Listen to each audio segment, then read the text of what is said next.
আমাদের এই এলাকায় এরকম কার্গো আসতেছে সমানে।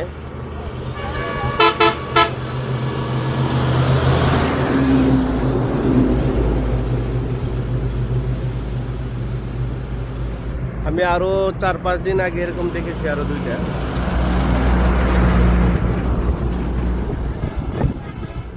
ভিডিও রে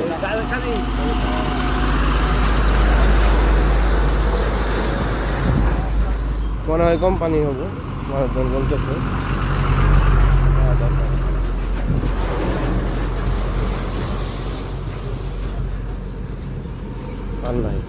আজকে দেখলাম অনেকগুলা, মানে ঘটনাটা কি বুঝলাম না, হয়তো পিছনে কোনো জায়গায় ফ্যাক্টরি হইতে পারে, কোনো কোম্পানি হয়।